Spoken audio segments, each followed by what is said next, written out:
Teman-teman sekalian, yakinlah sebagai seorang muslim, kalau kita sedang mendapatkan nikmat, kayak kita sekarang punya kesehatan, Masya Allah, tadi mungkin teman-teman sempat sarapan pada saat datang misalnya, apa saja oksigen sekarang kita bisa hirup sehingga kita bisa bernafas, cahaya yang ditangkap oleh mata kita ini semua dari terangnya matahari, semua ini kita dan nikmat-nikmat itu semuanya yang ciptakan itu adalah Allah, yang bisa mempertahankan Allah, yang akan menghilangkan Allah.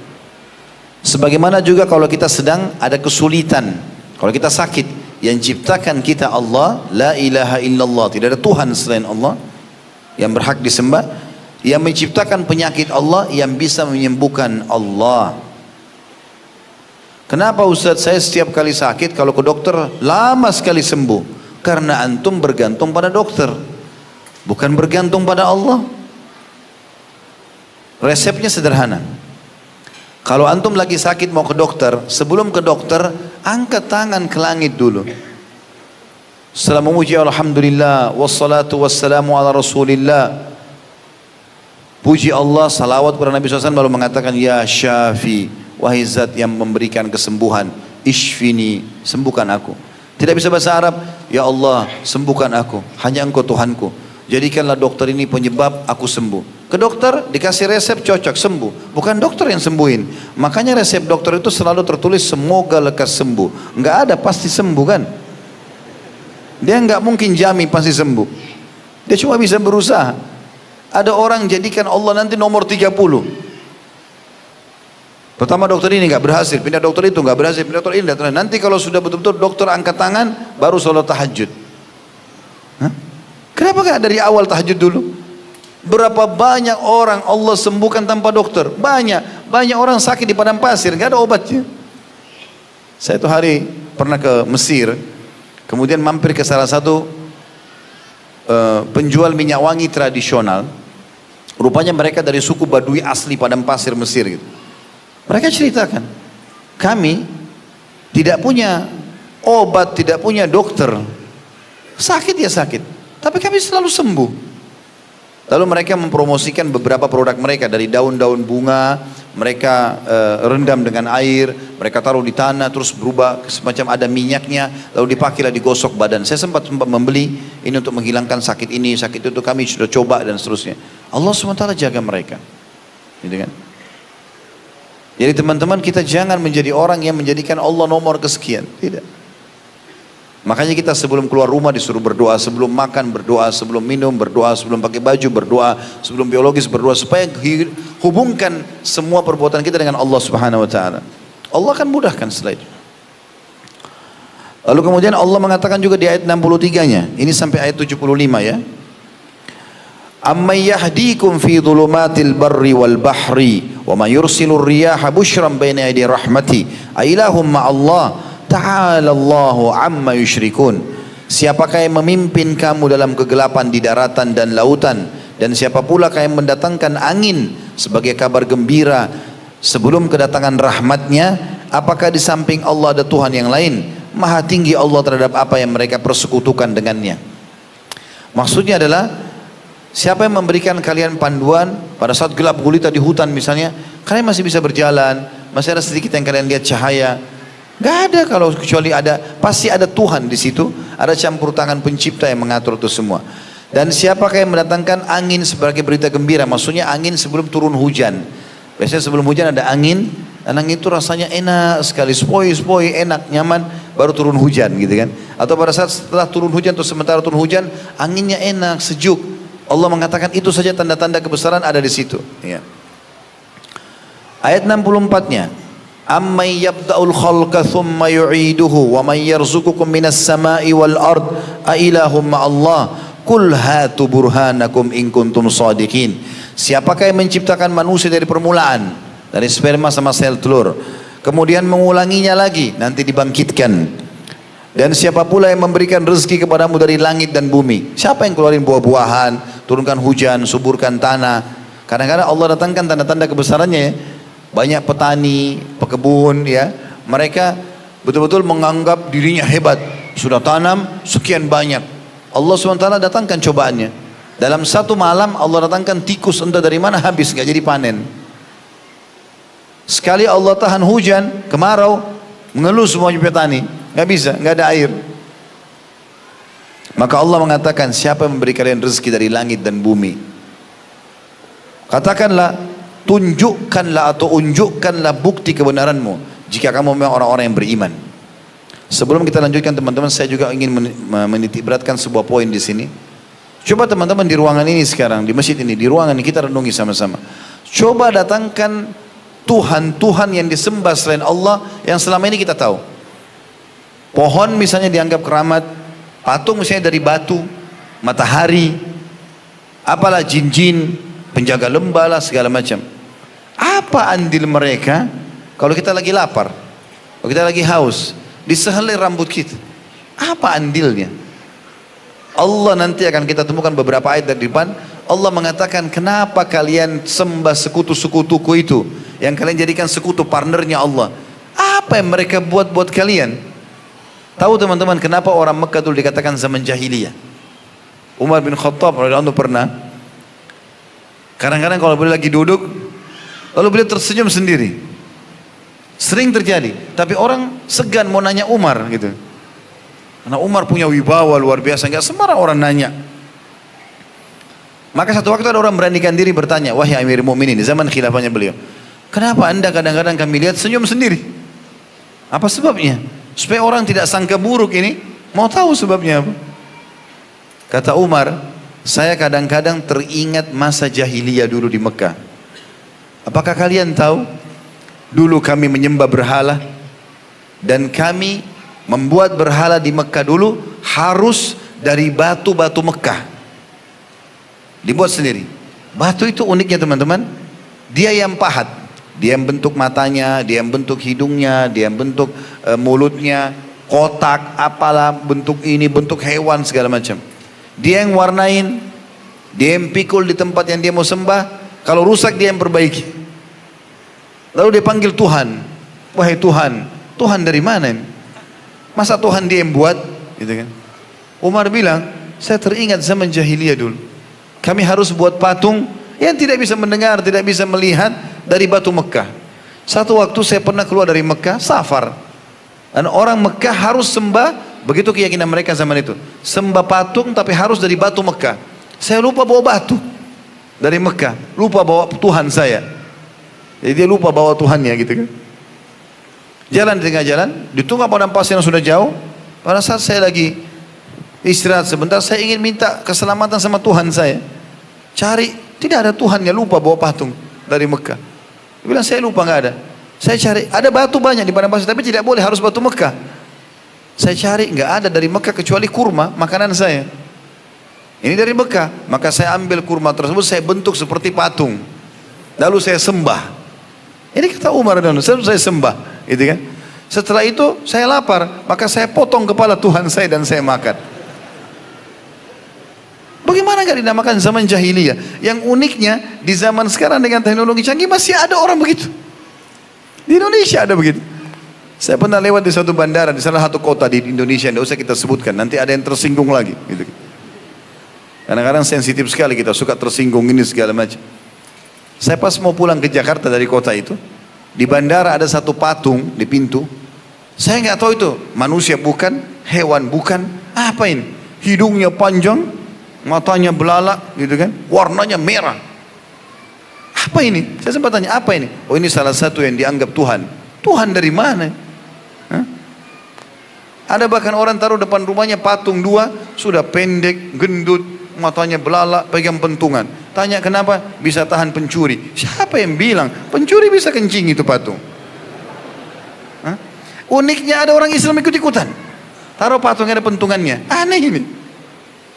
Makanya Nabi SAW begitu bebasin kota Mekah, yang paling pertama beliau kerjakan, kumpulin orang Quraisy yang selama ini yakin patung-patung 360 sekian patung di dekat Ka'bah itu mereka sembah.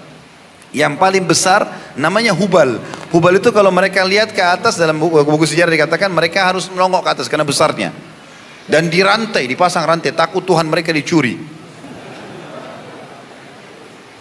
Nabi SAW kumpulin Quraisy, lalu beliau suruh mereka menyaksikan itu. Apa yang beliau lakukan? beliau pegang tongkatnya, semua patung itu dihancurin sama Nabi SAW. Yang selama ini mereka anggap Tuhan. Bahkan mereka takut sekali kualat dengan patung-patung itu. Dihancurin oleh Nabi SAW. Ada yang belum disentuh sama tongkat beliau, sudah Allah hancurkan. Hancur semuanya. Mereka lihat Tuhan-Tuhan mereka yang selama ini mereka sembah, ternyata salah ini. Sampai tiba di Hubal. Hubal ini mereka yakin paling kuat. Hukumannya berat, apalah segala macam. Melihat ke Hubal bisa kualat. Nabi SAW sentuhkan ya, dari atas unta beliau ke matanya Hubal, dicolok. Sambil kata Nabi SAW membaca ayat, wa qul ja'al haqqu wa zahaqal batil innal batila kana zahuqa. Katakanlah kebenaran datang dan kebatilan akan kalah, dan kebatilan pasti akan hancur gitu. Dicolok sama Nabi SAW, goncang Hubal.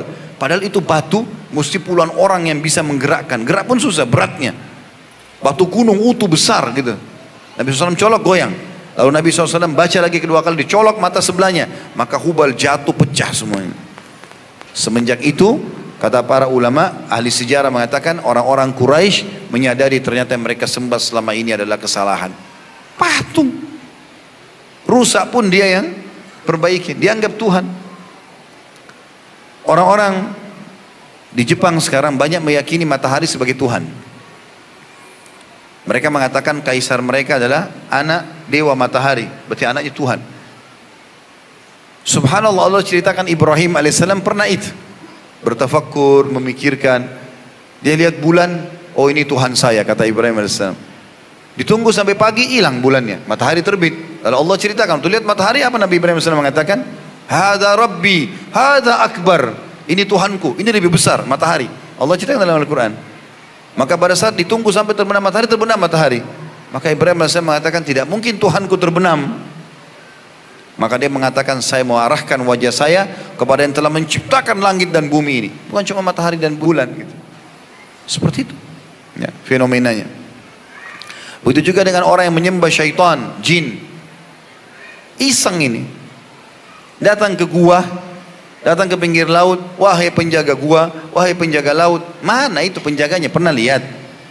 Kok aneh benerin? Manggil-manggil. Perhatikan teman-teman dan bisa baca tafsirnya. Tafsir surah jin, ayat-ayat pertamanya. Allah ceritakan surah nomor 70 dalam Al-Quran. Orang-orang Arab Quraisy dulu zaman jahiliyah, mereka agak aneh ini. Apa anehnya?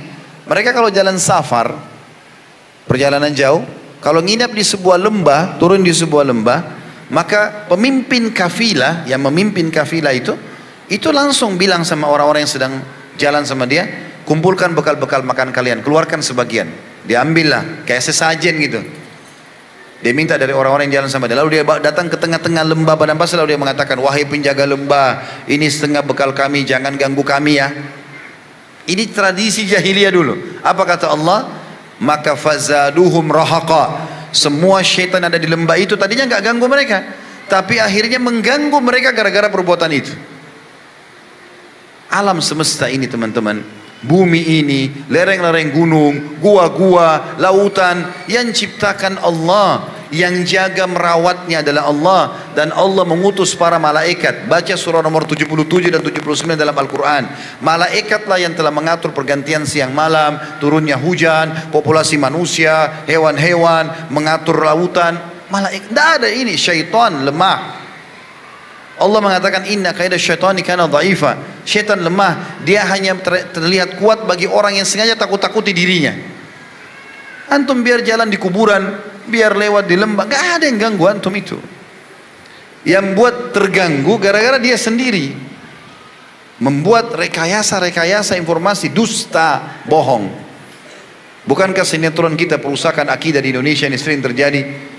Dilihatkan kuburan terbuka, pocong keluar. Lalu datang ketuk-ketuk rumah minta makanan.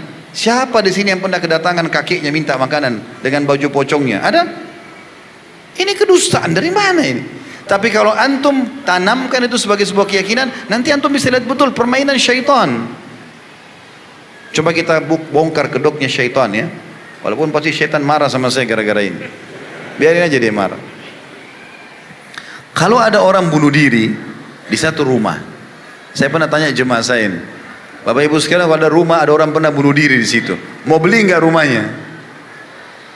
Di sini orang mau beli nggak? Ragu, beli tidak. Banyak orang bilang, enggak Ustaz. Kenapa? Ada ruh gentayangan. Karena ada orang bunuh diri. Nanti ada suara malam-malam, nanti ada begini dan begitu. Baiklah, kita simpan dulu contoh itu. Contoh yang lain sekarang. Kalau ada satu rumah, satu keluarga dibunuh. Tadi kan dia bunuh diri, sekarang dia dibunuh. Saya pernah tanya jemaah saya, Bapak Ibu mau beli rumahnya nggak? Nggak mau Ustaz. Kenapa? Sama tadi jawabannya. Pasti ada ruh gentayangan. Maka saya tadi beratkan teman-teman sekalian, tidak ada ruh gentayangan. Nggak ada. Dusta. Muka bumi ini banyak, sudah ada lama, banyak orang mati.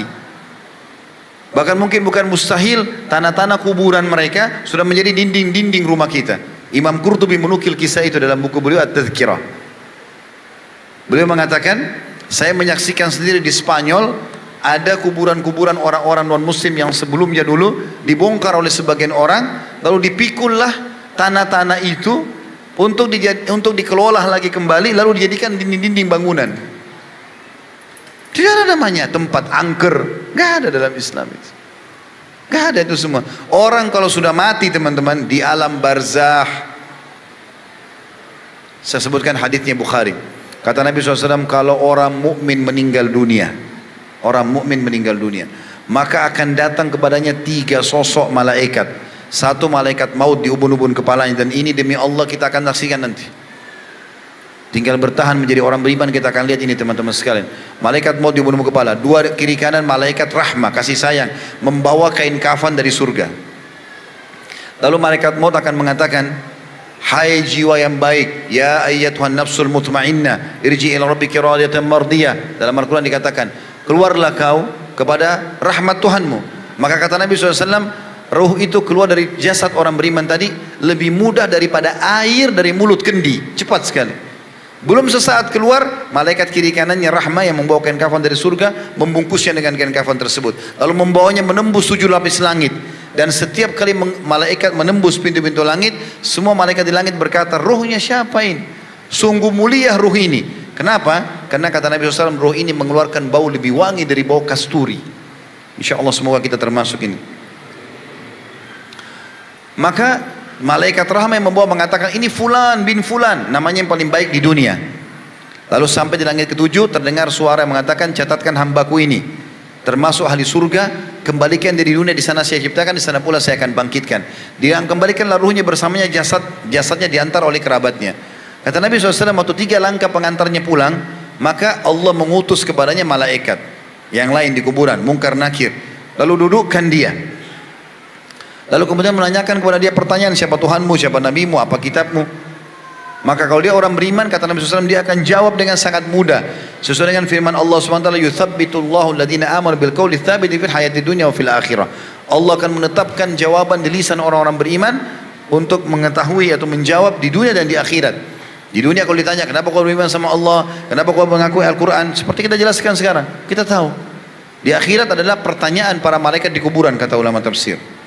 Lalu kemudian kata Nabi SAW, dia akan jawab dengan mudah, lalu dibukakan baginya pintu neraka. Dia lihat siksaan api, teriakan, jeritan, segala macam, dia takut. Malaikat bilang apa? Lihat, dari apa Allah selamatkan dirimu. Karena kau beriman tidak jadi masuk sini, tapi Allah lihatkan dulu dia. Ditutup, dibuka pintu surga, dayang-dayang, permadani, lautan, sungai, buah-buahan, segala macam. Dia tertarik, kata malaikat, ini tempat kau.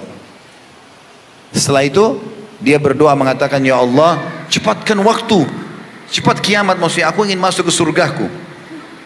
Lalu datang di sebelahnya orang yang tampan, bersih, wangi, dia kagum.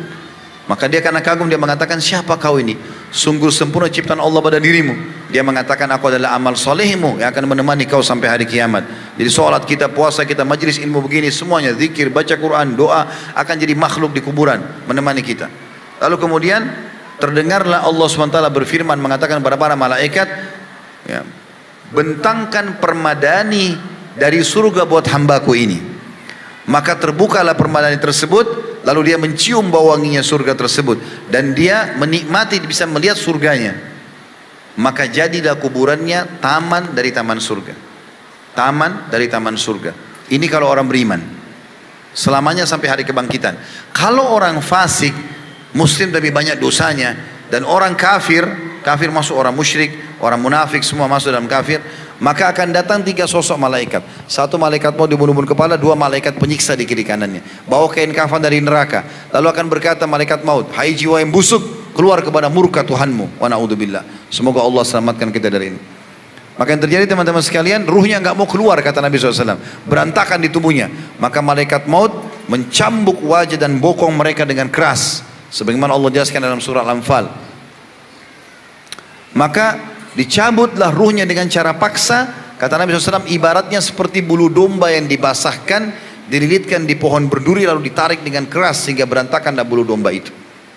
Belum sesaat keluar, ditangkap oleh malaikat kiri kanan penyiksa, dibungkus dengan kain kafan dari neraka, dibawa ke langit. Baru di langit pertama saja para malaikat menolak sambil mengatakan, siapa ini? Ruh siapa ini? Sungguh buruk ruh ini. Kenapa? Karena Nabi SAW mengatakan ruh itu mengeluarkan bau lebih busuk dari bangkai. Wa na'udzubillah. Maka malaikat yang membawanya mengatakan penyiksa, ini fulan bin fulan, namanya yang paling buruk di dunia. Maka terdengar Allah mengatakan, catatkan hambaku ini termasuk ahli neraka. Belum sempat naik ke langit-langit, gitu kan? Dan kembalikan di dunia, karena sana saya ciptakan, sana pula saya bangkitkan. Dikembalikanlah jasadnya itu, atau ruhnya ke dalam jasadnya, atau di kuburan. 3 langkah orang melangkah pulang, maka datang malaikat dudukan dia. Tanya siapa Tuhanmu, siapa Nabimu, apa kitamu. Dia tidak bisa jawab. Ingat, Muslim pun, tapi banyak dosanya tidak sempat taubat, dia hanya berkata seperti orang-orang kafir, innama aqulu kama kana yaqulun nas. Saya enggak tahu, saya cuma ikut-ikut dulu orang bilang apa. Lalu kemudian setelah itu dibukakan baginya pintu surga oleh para malaikat, dia kagum lihat, ya, luar biasa indahnya. Maka dia pun berkata, malaikat pun berkata, lihat dari apa kau haramkan dirimu. Kalau kau beriman beramal saleh, kau akan masuk sini dulu. Ditutup, dibuka pintu neraka. Siksaan, pedih, anas, segala macam. Teriakan, jeritan. Dia takut pada malaikat, ini tempat kau sekarang. Kau nggak bisa menghindar dari sini. Maka dia pun berkata, ya Allah, jangan cepatkan waktu. Jangan cepatkan kiamat, karena aku tidak ingin masuk ke nerakaku. Lalu kemudian setelah itu datang di sebelahnya orang yang tampannya buruk, bau badannya busuk, menakutkan. Dia takut, dia mengatakan, pergilah. Siapa kau ini? Sungguh buruk ciptaan Allah pada dirimu. Maka orang itu mengatakan, aku adalah dosa-dosamu yang akan menemani kau sampai hari kiamat. Zinanya, dustanya, segala macam akan menemani dia.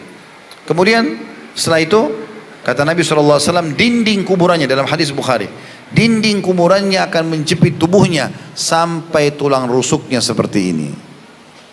Riwayat lain, Allah mengutus malaikat, riwayat Bukhari juga, yang tidak punya pendengaran dan penglihatan. Allahu alam bagaimana, membawa sebuah besi. Yang besi itu kalau seluruh jin dan manusia bersatu untuk membalik, mereka tidak akan mampu karena beratnya.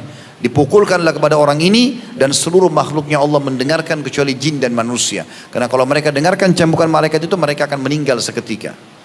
Maka jadilah kuburannya lubang dari lubang neraka. Kenapa Ustaz datangkan riwayat sepanjang seperti ini? Karena saya mau hubungkan tadi dengan masalah itu, ruh gentayangan tadi. Orang yang tadi contoh pertama bunuh diri dosa bukan? Nah, masih ada yang ragu dosa nggak? Karena di Indonesia ini masih ada yang minum baygon lah, putusin urat nadinya lah, buang dirinya. Ini kenapa bunuh diri? Dan aneh, karena putus cinta, karena PHK kerja, masih bisa nikah sama yang lain, bisa kerja yang lain, gitu kan? Tapi jelas seperti itu. Orang yang bunuh diri tadi dosa, berarti dia di kuburannya sedang disiksa. Nggak ada lagi gentayangan datang ke rumah ganggu-ganggu orang, keluarin suara, nggak ada. Orang juga tadi yang dibunuh sekeluarga, contoh yang kedua, kalau mereka muslim, orang yang dibunuh membela kehormatannya, membela hartanya, membela keluarga, mati syahid. Maka mereka kuburannya jadi taman dari taman surga. Juga tidak akan keluar gentayangan ganggu orang.